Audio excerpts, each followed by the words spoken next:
Assalamu alaikum wa rahmatullahi wa barakatuhu. Kewa babi na uku.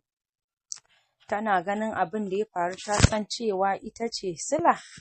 Cikin sauri ta ja mayafin jikinta ta ɓoye fuskarta sannan ta juya ta koma gida.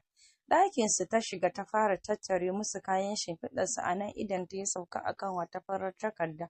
Gabanta ne ya faɗi da ganin takardar cikin sauri ta ɗauka sannan ta buɗe. Ta lokaci ɗaya ta ci karo da rubutun mijin nata Malam Manu inda ya rubuta mata cewa ki yafe ni. Jikinta ne ya fara rawa ta ji numfashinta yana sama kamar zai ɗauke. Hakan yana nufin kenan Manu ya gudu ya barta, da ƙyar ta samu ta fizge numfashinta tare da sakin wata irin girgitacciyar ƙara wanda ya jawo hankalin maƙotanta sun yi tunanin naƙuda ce ta taso mata, hakan ya sa suka shigo a fujajen. A nan suka tarar da Bilkisu tana kuka ta ɗora hannunta a kanta, ɗaya daga ciki ta fara bubbuga bayanta alamar rarrashi. Ta ce, Bilki mai gwanjo, ki yi haƙuri, ciwo ba mutuwa ba ne. Cikin kuka da baƙin cikin halin da ta shiga ta ce, Mani ya gudu ya bar ni. Bintu bai duba maraici na ba ya tafi ya bar ni da tsohon ciki. Wadda Bilkisu ta kira da Bintu sai ta zabura ta ja gefe guda, jikinta yana rawa da ƙyar makociyar tata kuwa duka hannunta biyu ta sa ta rufe bakinta, hawaye yana zuba idonta. Cikin kuka ta fice da gudu ta bar gidan, ta je ta faɗa wa mijinta halin da ake ciki. Kankace mai labari ya je kunnen mai gari. Bintu tana rungume da Bilkisu tana lallashinta, sai dai ita ma hawaye take zubarwa tana faɗin, ki yi haƙuri mai gwanjo. Insha Allah muna nan tare da ke, ba za ki tagayyara ba. Sallama suka jiyo daga kofar gida. Bintu ta je ta duba mutumin da yake tsaye ce, ke ce Bilki mai gwanjo? Bintu ta girgiza kai, hawaye yana zarya daga idonta. Ta ce, Bilki tana ciki, ki ce mata mai gari yana kiranta, makocinta ya kai masa labari yanzu. Bintu bata ce masa komai ba, ta juya ta koma hannun Bilkisu ta kama hannun Bilkisu suka fito. Idanun nan nata yayi jajir, abunka da farar mace. Zama suka yi a gaban mai gari yayin da idanun fadawansa ya dawo kan Bilkisu. Wasu suna mata kallon kurilla, wasu kuma suna mata kallon tausayi. Mai gari ya yi gyaran murya ya ce, mun samu labarin abin da ya faru, ki yi haƙuri, insha Allah za a ga mijinki. Haƙiƙa Sulaimanu bai kyauta ba, kuma dole zai karɓi hukunci mai tsanani daga fada.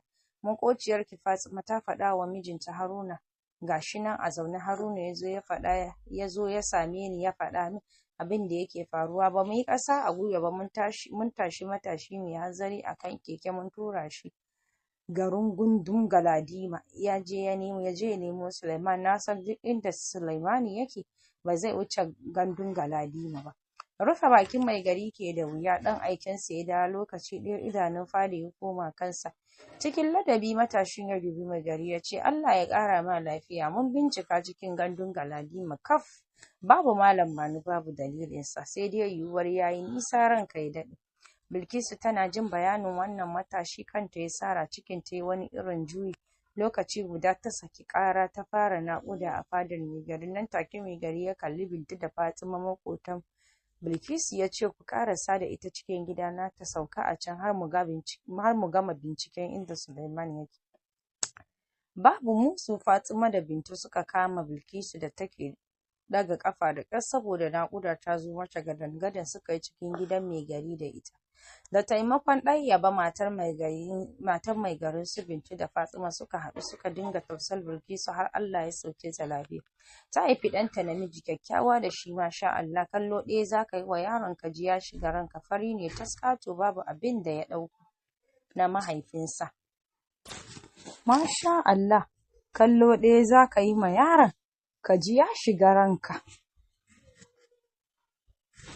Fari ne taskato, babu abin da ya ɗauko na mahaifinsa sai yatsun ƙafarsa sakirin na Manu.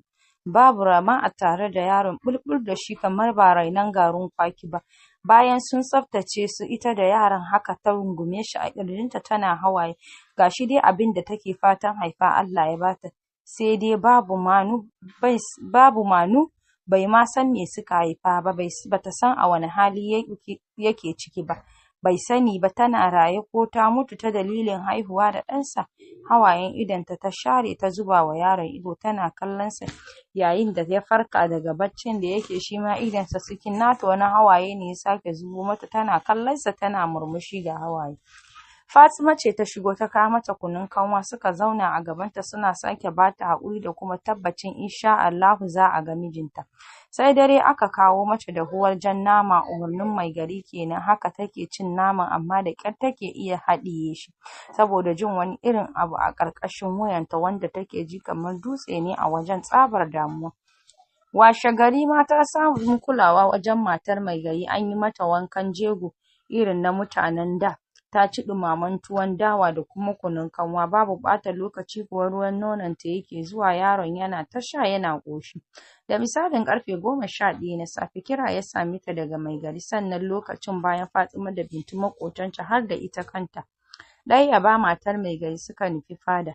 Yaronta yana rungume a ƙirjinta, ta ƙanƙame shi. Bayan sun zazzauna mai gari ya dube ta ya ce, Balki, sai dai ki yi haƙuri, mun tura mutanenmu garin Galadima jiya ba a ga Malam Manu ba. Mun sake tura mutanenmu cikin garin Haɗeja da garin Gabas har zuwa Birnewa, amma babu labarin mijinki Manu. Wasu daga cikin masu zaman fada sun ba wa fada shawara a sake bincikawa. Duk da haka fada ba ta yi ƙasa a gwiwa ba, mun sake tashin mutane sun nufi yamma har zuwa garin Gujungu, amma babu Manu, babu labarinsa. Lokaci ɗaya Bilkisu ta fashe da kuka har da shashsheka. Ɗaya daga cikin masu zaman fada ya gyara zamansa ya kalli Bilkisu, sannan ya kai dubansa wajen mai gari ya ce, Allah ya ƙara ma lafiya, ai tun da aka yi irin wannan nema ba a gama ni ba to haƙiƙa ya gudu ya bi duniya. Akwai manema aure da yawa a nan, saboda haka kawai ka raba wannan auren nasu sai ta samu miji kamar ni ɗin nan sai ta yi aurenta. Cikin tsawa mai gari ya ce, rufe mana baki Bala. Ya juya ya kalli Bilkisu ya ce, Bilkisu, na san danginki suna ƙasar Nijar. Za ki yi haƙuri ki zauna da mu har a ga mijinki. Ina miki albishir za mu har haɗa miki kuɗi ki dinga sana'ar sai da kayan gwanjon, tunda mai ɗaki na ta faɗa min cewa duk garin nan bayan ta bawa mai sai da kayan gwanjo babu wanda ya kai ki samun nasibi akan sai da gwanjo. Za ki zauna tare da mu ba tare da tunanin komai ba. Bilkisu ta goge ƙwallar da ta taru a idonta. Zan tafi ƙasar mu ranka ya daɗe. Mai gari ya ce, to ki yi haƙuri ki zauna da mu, idan an yi suna sai ki tafi, kafin nan ke ma kin sake samun ƙwarin jikinki. Bata iya amsa masa ba, ta tashi suka koma cikin gidan mai gari, domin kuwa idan ta ce za ta yi magana haƙiƙa ƙuƙa ne zai zo mata.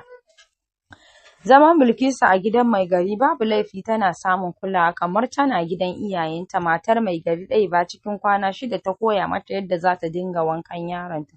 Bilkisu tana jin bala'in ƙaunar ɗanta, ko da yaushe idon yaron ƙur akan uwarsa kamar ba haihuwar kwana 6 ba. Haka ita ma Bilkisu kullum idonta a kansa, tana jin wani irin nishaɗi idan ta tuno ko ba ta da kowa to tabbas tana da shi. Ta san cewa ko da kowa zai guje ta, shi kam yana tare da ita. Ita kanta Ɗayyaba matar mai gari ji take kamar ta ƙwace wannan yaron na Bilkisu. Yaron abin sha'awa, fari ƙal da shi kamar mamansa. Yau da safe tana yi masa wanka, tana masa surutu kamar tana magana da mai hankali. Bayan ta saka shi a cikin zani ta lullube shi, tana ƙoƙarin shafa masa mai a jikinsa. Ta kalle shi cikin sanyin jiki ta ce, babanka ya gudu ya bar mu, na san kai ba za ka gudu ka bar mama ba ko? Mama tana son ka, kar ka gudu ka bar ta, kaji? Idan ka bar ni ba zan iya jurewa ba, ni ma ina tare da kai babana. Yadda babanka ya gudu ya bar mu, insha Allah sai mun bashi kunya, insha Allah sai ka mulki mutane da yawa a duniyar nan. Kai ne ɗana, ɗan da na fi so fiye da komai a rayuwata. Tana kaiwa nan ta sunkuya ta sumbaci goshin yaron. Nan muka kawo ƙarshen wannan shafin, sai Allah ya haɗa mu a gaba. Kar ku manta ku danna mana subscribe, sannan ku danna alamar ƙararrawa, ku yi mana sharing, mun gode.